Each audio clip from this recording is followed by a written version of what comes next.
Hi everyone, this is Aman Sophia, Assistant Professor in Triple Department. Welcome to Wits Connect. In today's lecture, we are going to see about synchroscope and the different types of synchroscope and its class and its construction as well as its working principle. Synchroscope is used to determine the correct instant for closing switch, which connects an alternator of the power station bus bars, which connects an alternator to the power station bus bar. So this process of connecting at the correct instant, or we can say that synchronizing, is necessary when an unloaded incoming machine is to be connected to the bus bar in order to share the load. The correct instant of synchronizing is when the bus bars and incoming machine voltages are. There are three conditions for synchronizing. Like the first one is the bus bar and incoming machine voltages should be equal in magnitude, and they should be in phase, as well as the bus bar as well as incoming machine voltages should have same frequency. At third instant only we can use synchroscope. For a three-phase machines, the phase sequence of the two should be same. If you are considering three-phase means in three-phase machines the phase sequence of the two should be same, and this condition is verified by a phase sequence indicator.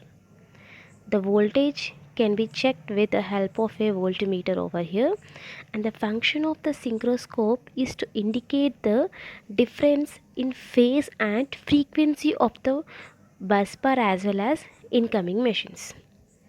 Coming to its classification, synchroscope is can be classified into two types. Like first one is moving type synchroscope and the second one is electrodynamometer type synchroscope, or we can also call it as Weston type synchroscope. So let us first of all discuss about the electrodynamometer type or Weston type synchroscope. Coming to its construction, it consists of three-limb transformer. You can see in the figure, it consists of three-limb transformer, and the winding on the one of the outer limb is excited from the bus bar, and on the other hand, the outer limb is excited by the incoming machines. In the middle limb, the central limb, the winding on the central limb is connected to a lamp. And the electrodynamometer instrument consists of a fixed coil divided into two halves. And the fixed coil is designed to carry a small current, and it is connected in series with the resistance and inductance. The moving coil, so as the dynamometer will consist of fixed coil as well as moving coil, the moving coil is connected in series with the capacitor, and the instrument is provided with a controlling spring which acts as a current leads for the moving coil, and pointer is attached to the moving system. So as and consists of a scale, and scale is marked as slow and fast on either side. This about its construction. The mainly consists of a transformer which consists of three limbs.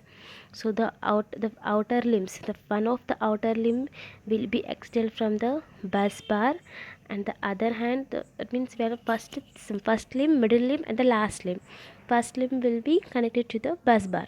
Middle limb will be connected. The central limb will be connected to a lamp, and the last third limb windings are extended from the incoming lines.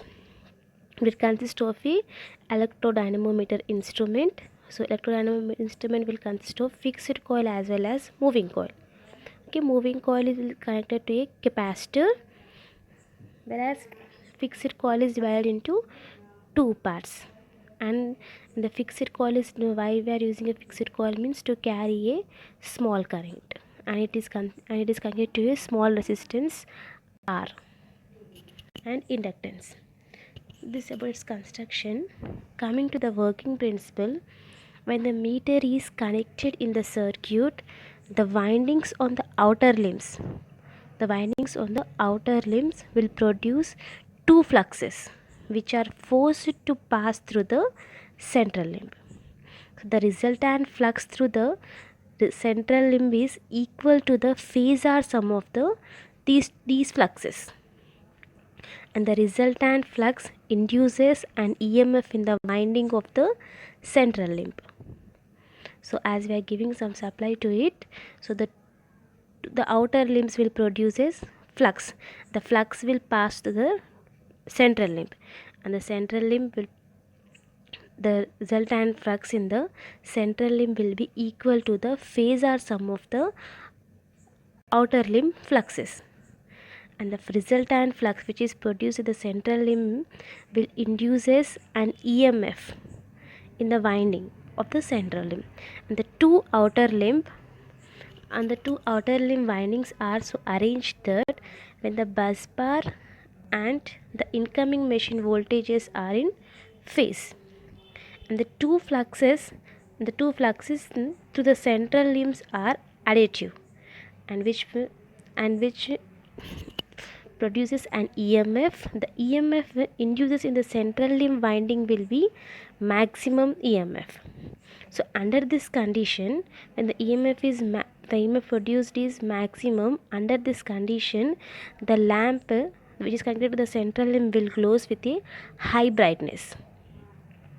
When the lamp will glows with a higher brightness means when the voltages are in phase, and the fluxes through the central limb are additive, and the EMF will be maximum. When EMF is maximum and the flux are additive as well as voltage are in phase, at this condition only lamp will glow with high brightness. Let us consider the second condition. When the two voltages are 180 degrees out of phase, first condition will be when the two voltages are in phase. We are considering a second condition when the two voltages are 180 degrees out of phase with each other, the resultant flux produced will be 0. As the flux is 0, there will be no EMF will be produced in it, which results that lamp does not glow at all. So as there is no EMF, no flux, lamp will not glow. That means the lamp will be in dark position. This is the second condition. So, and if the frequency of incoming machines is different from the bus bars, the lamp will be alternately bright and dark. That means lamp will flickers. If the frequency of incoming lines is different from the bus bar, then the lamp will flickers. Nothing but alternatively it will be bright and dark.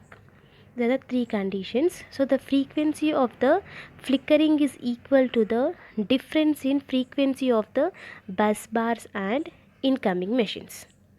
So the correct instant of synchronizing is when means the lamp is flickering at a very slow rate and at its maximum brightness. So at that instant we can say that synchronizing is done. In electrodynamometer synchroscope, we are considering three conditions. The first condition is when the voltages are in phase, lamp will glow with a high brightness. And the second condition, when the voltages are 180 degrees out of phase, lamp will not glow. The third condition is when the frequency of the incoming machine is different from the bus bar. At that conditions, lamp will be flickering. Means alternatively it will bright and dark. So at this condition we can say that this condition can be considered as a correct instant of synchronizing. Coming to the next type of synchroscope is moving type synchroscope. So we can also say that moving iron synchroscope. So the moving iron instrument has two fixed parts. The fixed part for the first fixed part is designed for the small value of current, and the resistance is connected in series with the part. The synchroscope consists of two cylinders which are mounted on the spindle. The pressure coil will energize these cylinders. And the pressure coil is linked with the two phases of the incoming machines. The resistance will be connected in series with the one of the pressure coil, and the inductance with the another coil. The resistance and the inductance of the pressure coil creates the phase difference of 90 degrees between the pressure coils. When the frequency of the incoming machines and the bus bars are matched, then the spindle will rotates. The revolution per second will determine the difference between the frequency of these two. This is about the moving type synchroscope. Coming to the applications of synchroscope. Applications of synchroscope, nothing but uses of synchroscope. Before connecting an incoming alternator to a bus bar, it should satisfy the three conditions, like the terminal voltage must be equal, and the voltage must be in phase, and the frequency must be equal. Okay, when the two alternators are operating, they should satisfy these conditions. When they are satisfying these conditions, we can say that they are synchronized. And the operation of getting the machine into a synchronism can be done by synchroscope. The synchronizing can be done by synchronizing lamp method. Nothing but mostly we'll prefer electrodynamometer type synchroscope. This method and the synchroscope method cannot be employed in case of large power stations where the generator voltage is very high. In such cases, synchroscope is used, and synchroscope is a single phase device, and it will provide a more accurate indication of synchronizing than the lamps.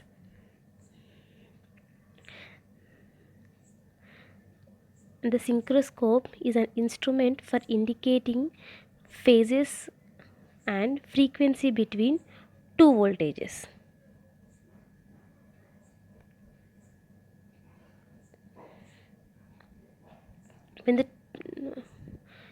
If it is essentially a split of phase motor in which the torque is developed if the two voltages applied are differ in the frequency, and a pointer which is attached to the rotor of the instruments moves over the scale in either clockwise direction or anti-clockwise direction. When the pointer stops, the frequency of the two generators will be same, and then when the pointer stops in the vertical position, the frequencies are same and the voltage are in phase. Then the paralleling switch may be closed. These are the applications of synchroscope.